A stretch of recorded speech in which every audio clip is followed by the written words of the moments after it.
Alright guys, I'm down by the, I'm on my rooftop enjoying the sun, but I thought I'd do a bit of an update today. I finished work on Friday. I've got to admit that was a massive relief getting rid of that. Can't really say much more than that, but yeah, I'll leave it at that. Yeah, somebody mentioned the cost of living being higher in the Philippines than the UK. It depends what you're doing. I mean, this is the thing. A lot of people don't adapt to the environment. If you don't adapt to the environment, of course it is, because you start living a lifestyle that is not suited to the local environment. If you're running aircon 24/7, of course the electric's going to be high, because you don't run aircon in the UK. In the same way, if you eat out every night, you don't do that in the UK. So there's many reasons people will go, oh, it's more expensive, but it's not. Now, if you said on comparison between the Philippines and Spain, as a family, is it more expensive? I would actually say they're on par. Now, the reason I say that is because in the Philippines, my kids had private education. But here in Spain, the state system is very good anyway. So the point being is, they have a very good education here. Obviously they're bilingual as well. They're multilingual. But on top of that, look at the environment. No smog, no dust. Beach is clear. You know, go down to the beach, it's fantastic. And then obviously we've got this massive nature park in the background. Yes, we still get mosquitoes, but generally the cost of living here would be on par to the Philippines. Well, even as a couple, I suppose. But there's other options here, though, because as a foreigner in the Philippines, it's more difficult to find work. Here in Spain, you can find work, because once you've gone through the residencia and become settled here, you can find work. But also your partner, because she's protected under your EU rights. I'm not talking about Brexit, because Brexit ain't happened yet. They can also work as well once they have their residence status. So the point being is, you can double your income. So I know a lot of the guys here are actually retired. There's a lot of Norwegians here that are married to Filipinos. I haven't seen one of them divorced, not one. What I have seen is the guys pot around on their pension and do their thing, and the wives normally have their own jobs or doing something themselves and keep themselves occupied. The point being is, they just get on. You know, it's not really a rat race here. People are more laid back. Now, this is on the coast, so would it be the same in Madrid, Barcelona, Valencia, where there's bigger Filipino populations?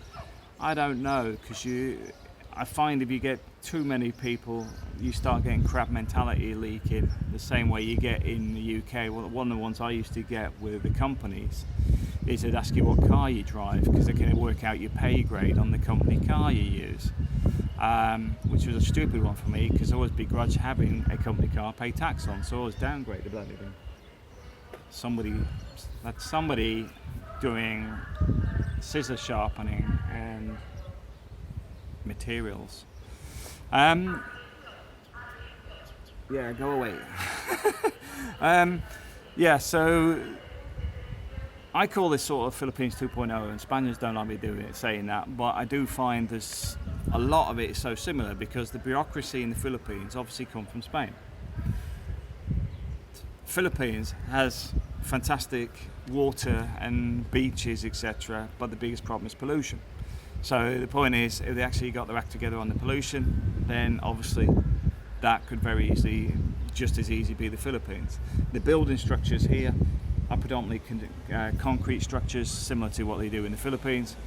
So yeah, we don't have open sewers here, but at the same time, you'll find places where the infrastructure needs some improvement, but not where we are. This is why when places flood, we're not really bothered here, because we don't have that problem. But the point being is, it's not a million miles away in many of those things. Just let this motorbike go past as well.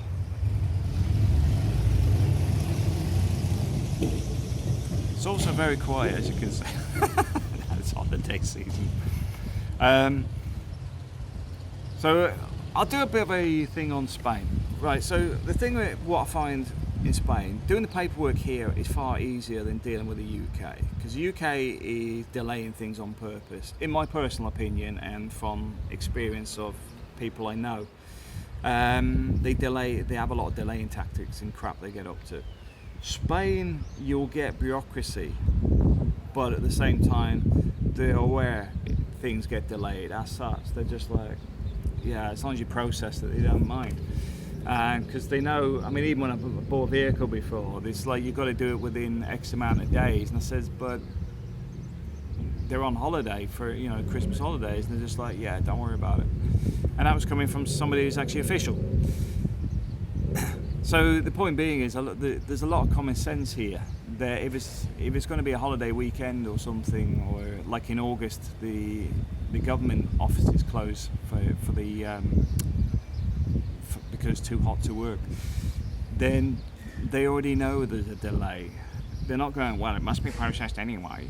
It's like, but I can't process it. Well, that's not my problem. That's the sort of crap you get in the UK. Here is more laid back, and it'll get there when it gets there. So that's one of the things I like about it. The quality of life is very high, as you can see.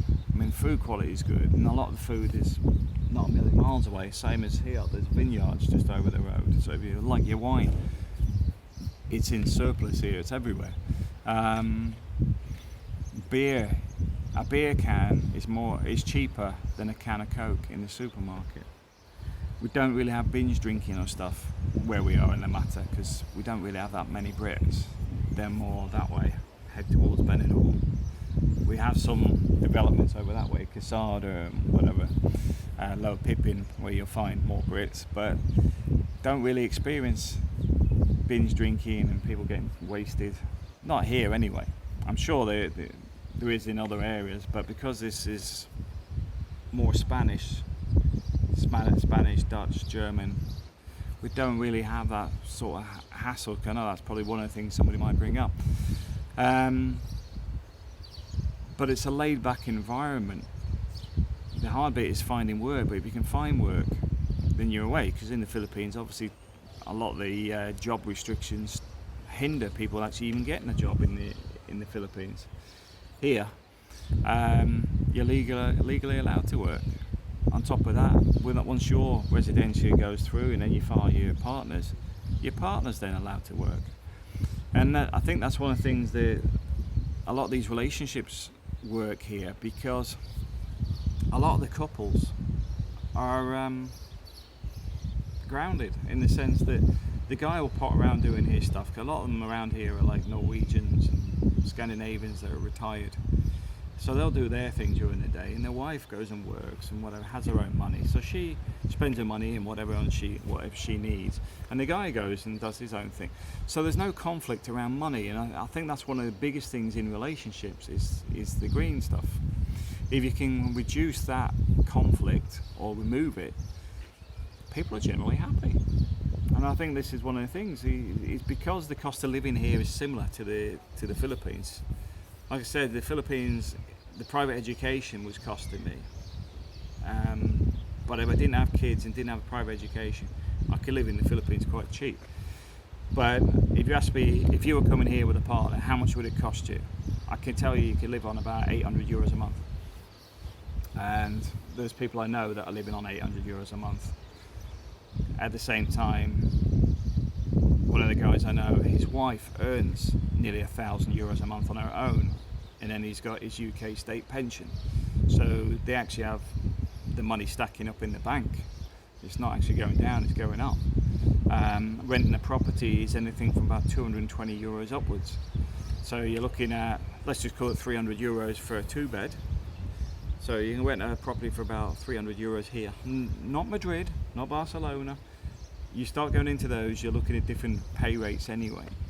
But in this area, you're probably like 300 euros for your rent, and then that's a 2-bedroom. Then you've got your internet, which there's different options depending which one you've got. Anything from about 20 euros to 50 euros. Then you've got your electric, which depends how much you use your aircon for heating and cooling. Because I'm expecting mine to drop to probably about 60 euros a month at the minute, because we're no longer using it. Over the winter it was hitting nearly 200 a month, but that's because we had the heating on. But then we started using our little gas heater, and then you put 30 euros in that every 2 months, and that's enough to keep the house ticking over. You can leave the aircon off. Water's about 20 or 30 euros a month. And then obviously you got your annual taxes and stuff like that, but guess what? Your landlord deals with those.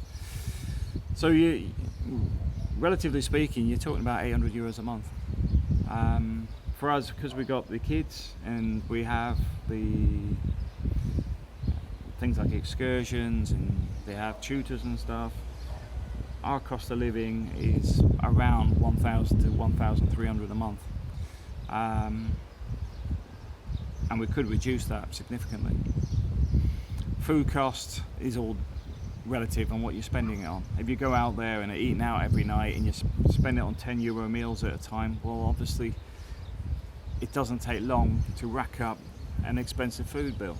But if you turn around and get local produce, go to the markets and stuff and prepare your stuff at home, it doesn't cost a lot at all. I mean, you get I think a baguette is less than 70 cents. I can't remember how much it is, because it's not, it might even be as low as 45 cents or something. So you can get fresh bread. We've got a baker at the back here. We've got 2 bakers down that way. We can get fresh bread, still warm when you pick it up.